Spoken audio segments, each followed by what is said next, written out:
Vote ఉండేటట్టు చూస్ చేసుకోవాలి. Vote లేకుండా ఉండకూడదు, కానీ ఓటు ఒకటే ఉండేటట్టు చూసుకోవాలి. అది కూడా నువ్వు 6 నెలలు ఎక్కడున్నావు అక్కడ. నేను ఆ విధానాన్ని ఫ్రమ్ ద బిగినింగ్ సిన్సియర్గా పాటింది. నేను విజయవాడలో నుంచి వైజాగ్ వెళ్ళిపోయినప్పుడు, వైజాగ్లో ఓటు తీసుకున్నప్పుడు ఎప్పుడు విజయవాడలో ఓటేలా తీసేయమని చెప్పాను. కానీ తీసేశారు కూడా అప్పుడు ఓటు నాది. తర్వాత వైజాగ్ నుంచి తిరుపతి వెళ్ళినప్పుడు తిరుపతిలో ఓటు 6 నెలలు ఉన్న తర్వాతనే తీసుకునేవాడిని నేను ఓటు. అక్కడిది అప్పుడు వైజాగ్ది క్యాన్సిల్ చేయించుకున్నా. మళ్ళీ తిరుపతి నుంచి హైదరాబాద్కి మళ్ళీ విజయవాడ వచ్చినప్పుడు మళ్ళీ అప్పుడు ఓటు హక్కు తీసుకున్నా. మళ్ళీ విజయవాడ నుంచి వైజాగ్ హైదరాబాద్ వెళ్ళిపోయాక మళ్ళీ విజయవాడ వచ్చి ఓటేలా నేను హైదరాబాద్లోనే ఓటేసా. నేను 2014 నేను హైదరాబాద్లోనే ఓటేసా.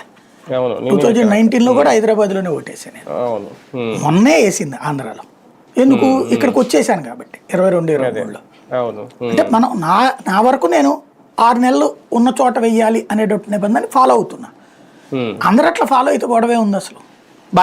ఆ వెసులుబాటు కూడా మిస్ అవుతామేమో సార్ ఒకవేళ అనుసంధానం చేస్తే ఓటర్కి ఆధార్. మంచిదే కదా, అప్పుడు కొత్త చోట ఎక్కడ ఉంటాం అక్కడే.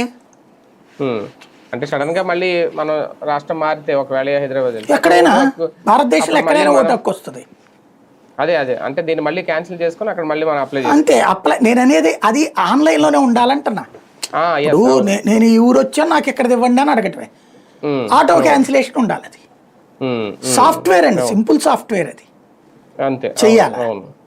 అది ఎలా ఎన్నికల సంఘం చేయాల్సి ఉంది. నాకు అసలు అనిపించింది ఎవరైనా మంచి లాయర్తో పిల్లో మనం ఇంప్లీడ్ అవుదాము,